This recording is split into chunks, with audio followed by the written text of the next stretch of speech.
4 people on it, and unfortunately, 2 of the people have had to cancel at the last minute. So the panel will be Joel Neuman from Big Brothers Big Sisters of Missouri Valley, and Monique Cook-Bey from Chicago Youth Organizations, and I will join in representing Tutor Mentor in my experience from last number of years. Joel is going to be the facilitator, so if I talk too long, he's going to say, Dan, be quiet. Thank you, Dan. Can everyone hear me okay?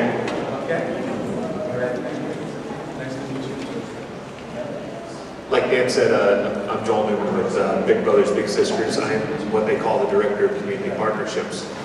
And in my role, I am in charge of raising the funds, recruiting the volunteers, and the community outreach side that's involved with supporting a one-to-one mentoring organization in 3 counties in West Central Illinois. So it keeps me pretty busy. But there's a couple things that we wanted to cover between the 3 of us. And the first thing, I guess, since it's more really in front of people's faces and their thoughts and minds right now of what's going on with resource development, is where we get our resources. And thinking outside the box on how we can grow that, different strategies to get money to support the program, sustain a program. So Monique, I guess can I start with you and get your thoughts on what you guys use specifically as far as getting the resources into? The first thing I thought about was I didn't realize the importance of data-driven research. Because people want you to back up what you say you're going to do, not just with these wonderful stories of success and all this greatness and every poor child went to college. They want proof. And the proof is in the pudding. So we have to really support research. And when I say research, it's something as simple as, for instance, we track our kids from the time they are enrolled until they successfully graduate. And so our founder, Dr. Joe, he's old school. He'll keep track of it by hand if he has to. And he will record the days that they were involved in the program, how often they came, when they were excused, did they have one-on-one tutoring, we'll track how their grades were from when they were in first grade, when they were transitioning, and what was going on in their life. And we compile all this data together and we look at the results on each child that is involved in our program.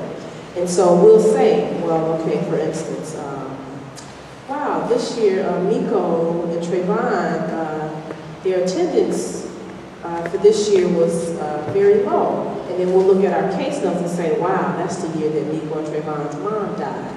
And so that's the reason why they didn't come to the program. They're still engaged in the program, but we had a year where they missed out of 200 days, they missed 150 days. So we know we need to offer them some social service support, and we need to make sure we tap into that. And so, and then we'll partner with some people from Children's, like I mentioned earlier. We have a partnership with ARC. And so we're studying the behavior of our kids, and it's not just based on what society says or what the world thinks of them. This is based on conversations, surveys that the parents and the kids have actually completed. And then so we incorporate that into our organization, and we share that information with our funders. And it's not something that we've just made up. This is data that we've been collecting for the last 28 years, and we'll continue to collect to show to them that this method that we have with this one-on-one tutoring and this long-term involvement with these kids really does work, and here's how we back it up. And so for me, I think that's the first thing. Connecting your organization with some type of research that supports what you're doing is actually working, and you're not just saying what you're doing. The second thing is tapping into the current funders that you have. You would be amazed at other things, other resources they can give you just besides money. Because money comes in different ways. Money comes in forms of people, money comes in forms of supplies, money comes in forms of access to space. And so tapping into those resources, for example, we have a partnership with the Gap Foundation. And so they support our teen career program, which helps prepare kids for college. But at one of our meetings, at one of our funding recaps where they came in to evaluate what we were doing. The conversation started about how we were sponsoring some little girls out of the program who were coming to CYP. They were coming with dirty clothes on.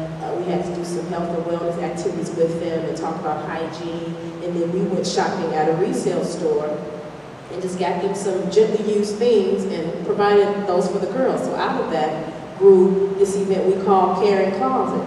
So now Gap comes to our gym and turns our gym into a clothing store with gently used clothes and new clothes. And they volunteer. They have volunteers that come in that work for Gap. And they come in and set up the whole week. They turn our gym into a store. And then on top of that, they give our kids and our families clothing and school supplies. Then for every hour of service they do, it turns into money. So there's some additional funding that we didn't normally get. So honestly, just having these open, honest conversations with the funders and being real.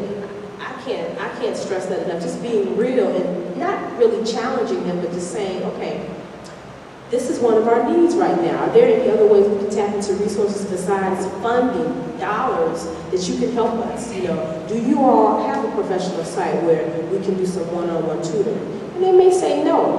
And in return, they may say, okay, well, no, we can't do that, but we can offer you this.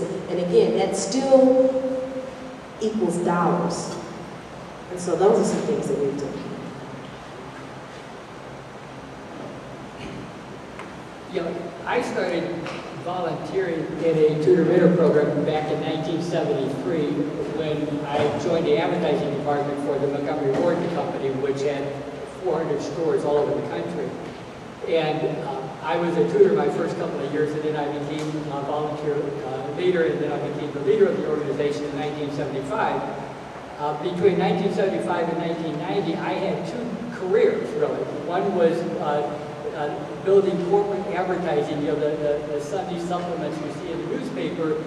Every time anywhere in the country someone saw one of those, I was responsible for creating them. So we were telling stories every week to 20 million people, saying if your refrigerator breaks down, if you're looking for blue jeans for back to school, if you're looking for jewelry for a gift for Christmas, we have a store near you, and this week we have a deal. Come to our store. So that's what advertising is all about, and we see that all around us every day.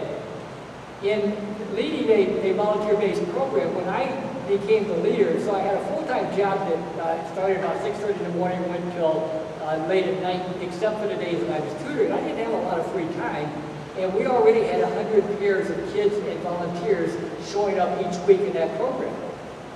By 1990, we had 300 pairs of kids and volunteers. And by 1992, we had 550 volunteers coming from 100 different companies all over the Chicago region, and we were serving about 440 kids.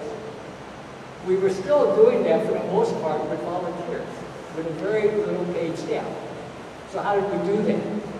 One is, once you get beyond a few volunteers, it's very difficult for you as a leader to spend one-on-one time with each person, giving them individual coaching and training for what you want them to do.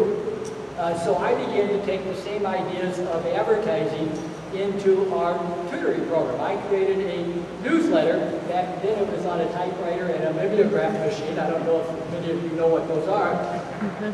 But we would every week be passing out a handout to the kids and the volunteers saying, this is what's going to happen this week. These are the things that we hope you'll do.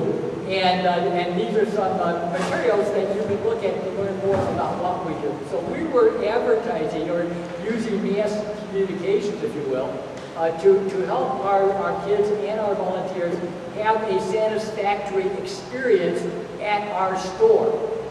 Our store was a tutor mentor program where we were trying to offer a lot of different things to help inspire the kids to come. We were in the non-school hours, so the kids went home first and then came back to our site at the Montgomery Ward building after 5 o'clock. So the kids were volunteers as much as the adults were volunteers, and in order for us to build greater participation, what we offered had to be appealing to the kids and the volunteers. We also tracked all kinds of stuff, looking at, we took attendance every week. We knew how many kids were there based on how many kids were supposed to be there. We knew how many volunteers were there versus who was supposed to be there. We knew from week to week across the course of the year what our percentages were. We knew how many volunteers we started with. We knew how many we finished with. And we were able to use those numbers from year to year to run our business in terms of what we were trying to do. In 1990, I left the company, and we did this as a not-for-profit. So we had a third party that we had to begin to appeal to, and that was the people who gave money. Fortunately, we came out of the Montgomery Ward Company where we already had sponsorship from the company, and our volunteers coming from so many different other businesses. As our volunteers begin to build an allegiance to the program, many of them would go back to where they were and go to other volunteers and say, get involved, or go to their company foundation and say, would you support the program? And that's really been the way, from 1993 to 2011, I raised over $6 million, half of it funding the Tutor Mentor Connection, half of it funding our kids program.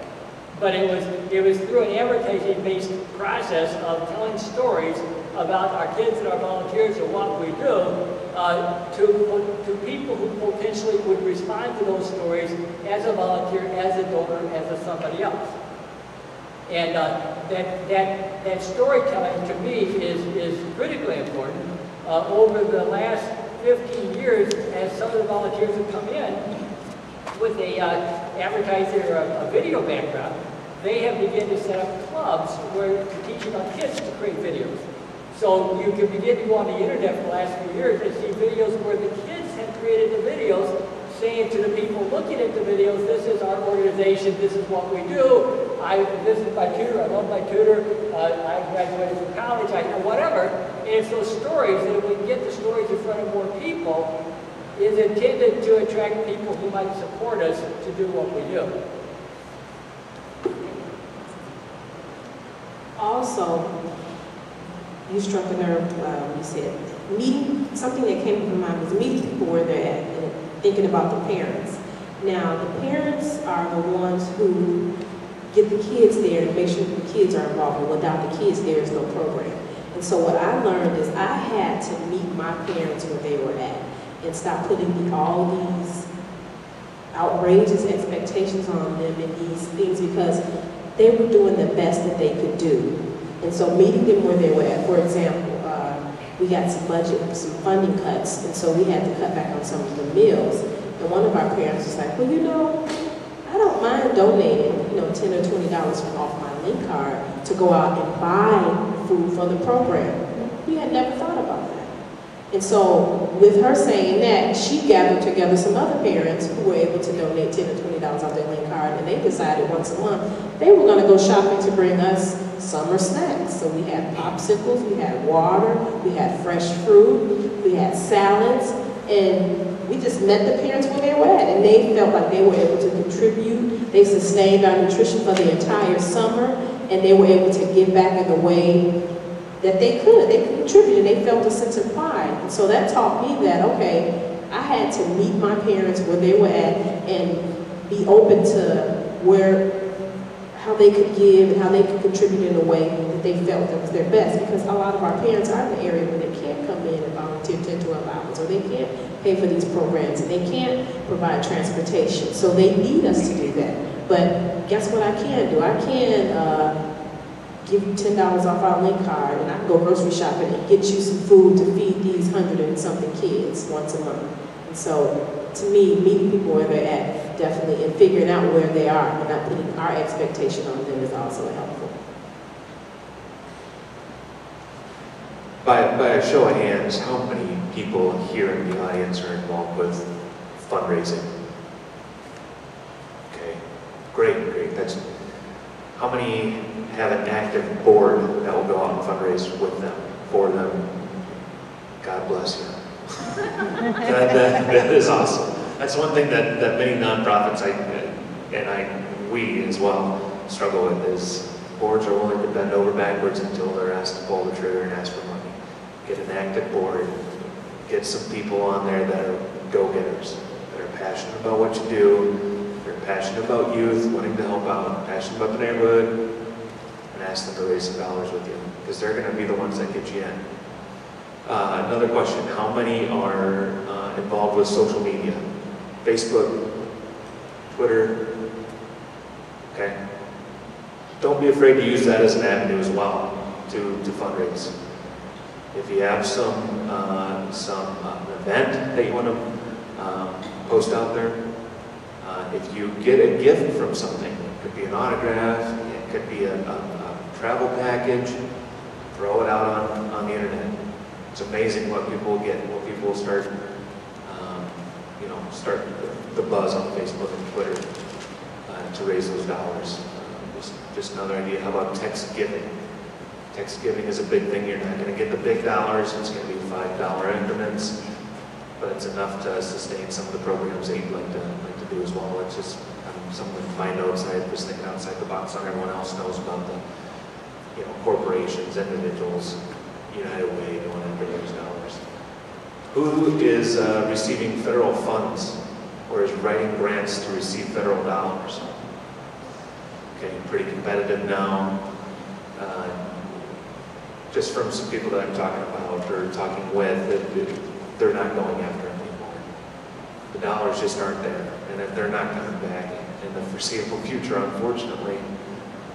So that's what I said, motivating the board, thinking outside the box, really going to your stakeholders and say, look, this is what we're up against. And then setting a game plan for that attack. I don't know if any of you have visited my website very often, but if you did, you'll see graphics that look like a pie chart or a wheel. You'll also see maps, different things like this. When I started leading a volunteer program, I started tracking my volunteer attendance using an Excel spreadsheet. I also started building a database, and on my database, I would ask what company did you work at, what university did you go to, what job do you have, what interests you, so that when I begin to think about building a board or when I was looking for volunteer talent to help me do things, instead of starting at the top of the list and calling and getting no's from a whole bunch of people, I would first sort my list based on what I was looking for.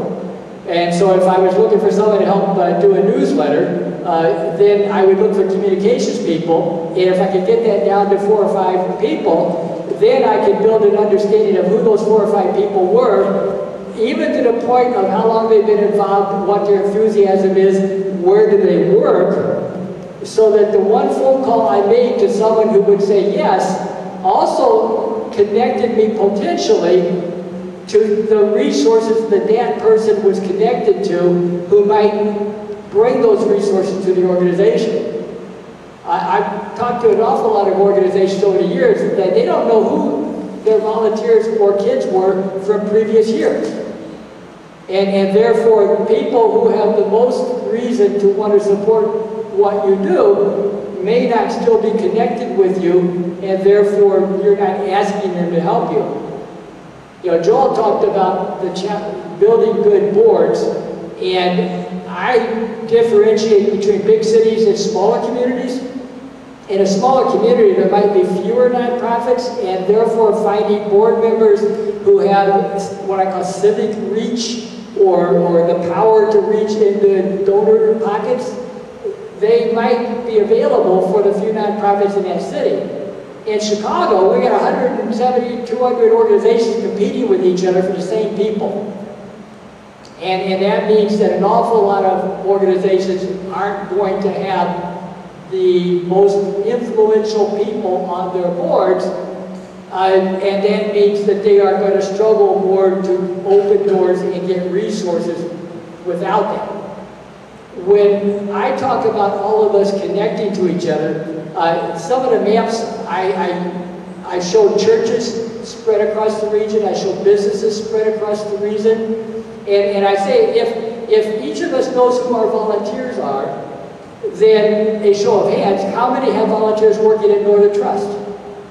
Or how many have volunteers that went to Notre Dame? Or how many have volunteers that work for Microsoft? Each of us might have one or two, but if we can connect volunteers who work in the same industry or went to the same college or go to the same church across programs, that might represent a whole army of volunteers who could be going to their company and telling why tutor mentor programs are important, telling how to differentiate between them when you look on their websites, and motivating the company to add tutor mentor into their company workplace giving campaign or into their corporate philanthropy, or building a strategy of supporting tutor mentor programs around each of their locations. That's something that the internet has given us the potential to do that I don't think many are doing, but it starts out with maintaining your own database of who your volunteers are and what their network is. Where do they work? Where do they go to church? Where do they go to college? What length of years have they been with you? All of that is important in terms of what you do as a manager, not only trying to find dollars, but trying to find talent to help you do what you need to do every day to keep your program connected and growing in its effectiveness to kids. That kind of dovetails into our next point is this whole conference is about connecting dots, getting to know each other, networking. So what points do the three of us have that can produce that generating of ideas to work together for a common cause, which is youth development, obviously. So I don't know if you guys have any thoughts. One of the opportunities that we have in our tutor mentor program is that the volunteers who come in can model the jobs and the careers those volunteers have. So if you can be recruiting volunteers from a diversity of different work backgrounds, then you begin to have a bunch of different skills in your program. Those volunteers can begin to organize activities with your kids to teach their skills as activities that the kids do in their programs. Our ability to know who are all the different people doing tutoring and mentoring all over a big city like Chicago is very limited. Our ability to ask them to come together and talk to each other is also very limited if it's coming from a single organization. However, in each of your organizations, or you could have kids and volunteers working as community information gatherers, building an understanding of who the tutor mentor programs are in your zip code or whatever geography you want to define it as. They can become storytellers, talking about the other tutor mentor programs, not just your program. They could be looking at the newspaper and saying that shooting took place in this neighborhood. This neighborhood has this number of programs. Each of those programs needs volunteers and dollars. In doing that, your kids can learn the tools of communication. They can learn video, they can learn PowerPoint, they can learn writing, they can learn blogs. There's all kinds of tools to communicate ideas, and mentors from different businesses actually would love to mentor kids to do what they do. And the kids themselves can be the information gatherers, the advocates, the communicators, saying to the adults in their community and in a larger community, look at us, look at our needs, this is what you can do, this is what they're doing, you need to do it. I'm going to start with Kim, because Kim and I just had a wonderful conversation. And I think it's going to first start with the organization and the people who work at the organization to sit down and have some honest conversations with their volunteers. And the reason why I say that is, for example, Kim came to us through Chicago Cares, and she has done a phenomenal job with our reading program for our little kids. And so Kim is like most volunteers who just really want to give back and do well and, you know, have a success story to work with these kids. But what I found out today is that Kim's passion is working with older teens who aren't sure which direction they want to be headed in. And so even though Kim did stay with our organization and work with those little kids, without that conversation that we had today, I wouldn't have known that Kim really is saying, put me with some teenagers. That's what I'm passionate about. And so I think we need to first start with that because we want to maintain the people that we have. And in return, my hope is that, okay, once we pair Kim up with these teens and we get her in an area that she's passionate about, she's definitely going to be our voice. She's going to be our mouthpiece and say, let me tell you about Chicago youth programs. Let me tell you why you should volunteer. And that'll bring more people in. And so I think we do need to have some conversations and do some surveys with our volunteers who are there and ask them, okay, are you really in a place where you're passionate about? Are we doing what we said we would do? And if not, what can we do better? And so that way we can maintain the people that we have, and so they can, in the future, they can be a voice for us and helping us in recruiting more people. I was just going to say, form a council. I don't know, there might be a neighborhood human service council, youth council. Get ingrained in that. We have a county-wide council that meets once a month, and it's essentially holding the community's feet to the fire, saying that there are issues that need to be addressed that are not being addressed, that we are working tirelessly on, and we're not getting any support. Don't be afraid to pick up the phone. Don't be afraid to lobby legislators to say this needs to be passed, or thanks for thinking of us. Go the extra length and work together. It's time to break down silos and say we're either competing for volunteers, we're competing for money, but collaboration is a buzzword. It's going to help funders realize that working together is going to get more bang for their buck, and I think that's all I have. Which goes to our last point, since we're running out of time, is any closing tips on collaboration that we can take back for our programs, to our programs that we can start implementing tomorrow, next week, next month? Well, you all have been put onto the email newsletter for Tutor Mentor Connection. You have our website in here. We host a forum on Facebook. We host a forum on LinkedIn. We host a forum on Neat. These are places where there's already several hundred people, not just from Chicago, but from all over the world, who are there to share ideas and learn from each other. In your organizations, I really say that's the first step. You can connect through us. You can also host your own forums. Writing a blog or having a Facebook page or something that says, you know, each week there's a story going on. Yeah, and your kids can be journalists, your volunteers can be journalists, you can find a staff person.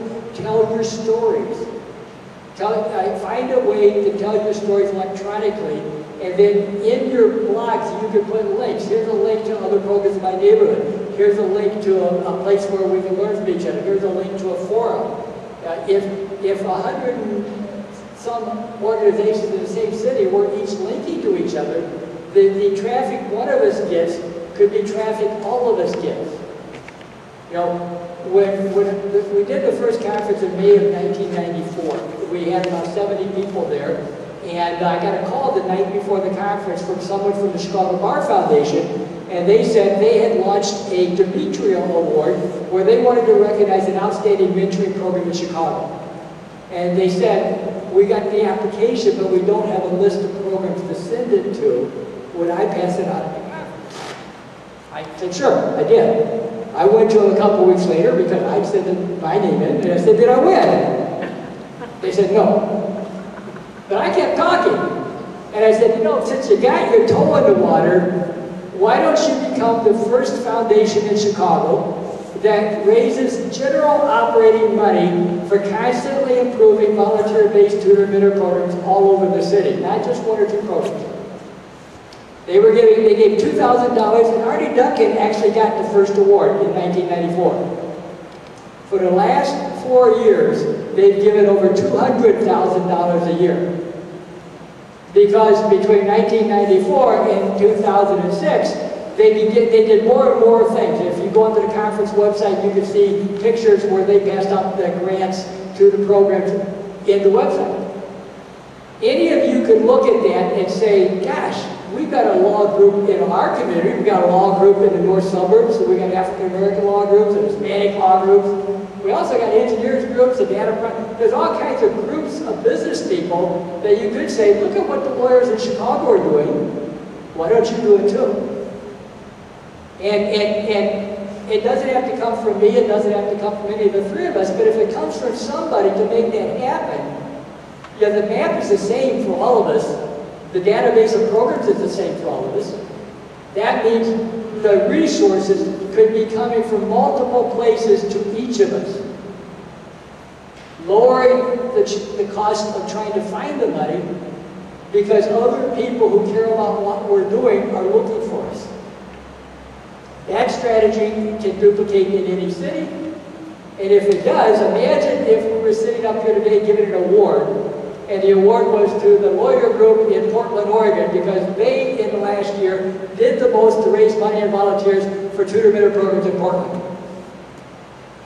Could we create a competition to do good among the people we depend upon to support us to do good?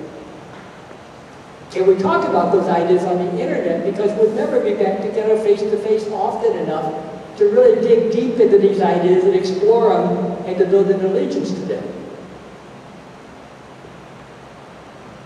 That was a good idea. Writing my notes. Yeah, I was just going to challenge everyone to find a group in your community that you haven't tapped into, whether it be the library, a police department, your alderman's office, a church, and just partner with them and see, and just saying, hey, you know, we're Chicago Youth Programs, and we're a tutoring and mentoring program, and we know that you're a church right here, and we want to see how we can collaborate and partner together and share resources. That's what I would challenge people to do, because I know there's got to be at least one organization within that community that you haven't even introduced yourself to. And so that's what I challenge everybody to do. That's perfect, because that's one of my points. It dovetails, it's spot on. Be the tireless advocate for youth. I mentioned it before. They don't have a voice. Be that person. You know, make that extra step. And going along those lines, become ingrained in the community. It's easy to say, but I tell you what, this is a hard line of work.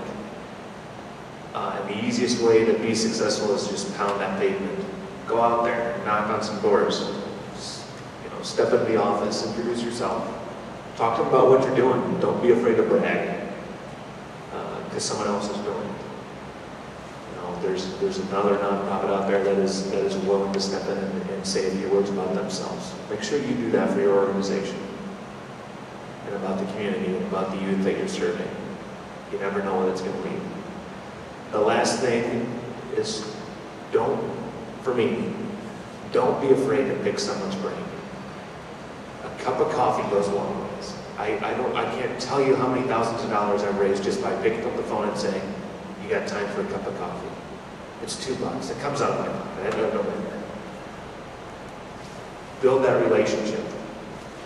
You know, sit down with them.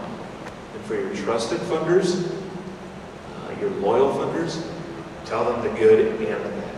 Because if you tell them both, you're going to get more money.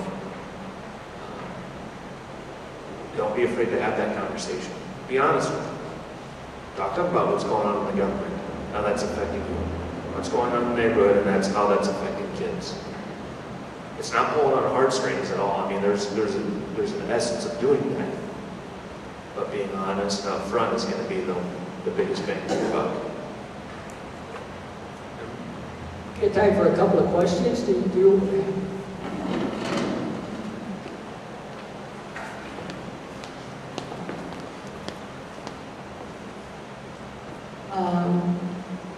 what I want to ask is there any opportunity for teaching each other?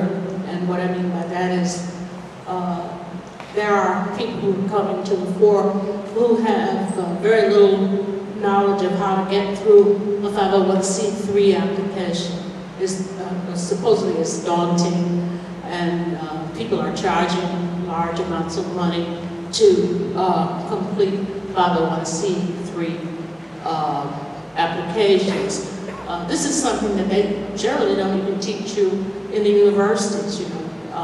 So I'm saying that that's one opportunity where people can network and help each other through that process. Then the other is grant writing. That's another very supposedly formidable situation. It requires some skill. And again, people who have those skills utilize them very well to charge quite a lot of money to write grants. So people who have those skills, and if they really are committed to quote unquote helping one another, there ought to be some way to facilitate those two processes amongst ourselves without putting out hundreds and thousands of dollars to do that. Well, that's part of everyone talking to each other. If you're in a conversation, you're going to be at an event or on the internet, you can ask that question. Who knows grant writers that volunteer their time? Or who knows how to fill out a 501c3? Someone has had to answer that question before, and if you get into a conversation where they're there, someone will answer that question. Some of the answers might be more difficult to get at, but building a community is the first step.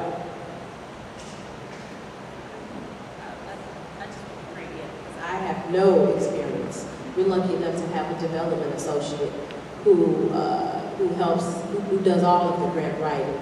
So we have somebody who does that, and then like I said, 28 years ago, Dr. Joe DeCara and the rest of the medical students created the organization and had utensils and tools to help support them writing it. So I definitely would say yes, to put it out there. Well, let me say something about grant writing though. The amount of money you pay to someone to write a grant is wasted money if you don't have someone to send the grant to who is interested in funding what you do. So the research of who funds what you do is critically important, and a lot of the grant writers don't necessarily bring the research with them. The second part is the research helps you identify, like Joel's talking about, the relationship. The donors have so many choices and so much paper coming across the table. If you can build a relationship with that donor in some way, then it gives a chance, no matter how poorly you might have written your application, they already have an inclination to want to look at it. Now the key on that is volunteer and board development. Now, board might have 4 or 5 people, you might have 10 or 15 volunteers. Again, think of what I talked about. Who do your volunteers know? Where do they work? What are their networks? Now, you're constantly communicating out to your team that they can carry the ball to the people they know and try to build these relationships so that when you get a relationship, they'll say, send me a letter, fill out the grant application, follow the steps. But you've already got someone to send it to that's inclined to want to support you. And that's your team building that is essential. You're talking about getting volunteers and keeping volunteers. That's part of building the team. Any other questions?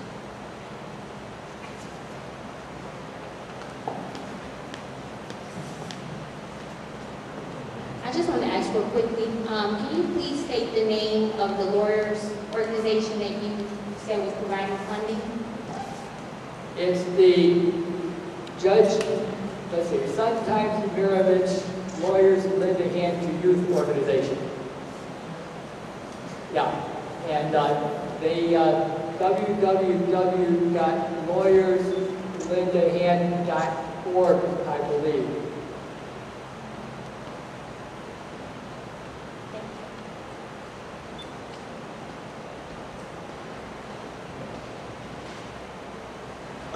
Not only federal organizations, but there are many businesses and colleges and universities that are driven to give by what they gain from that.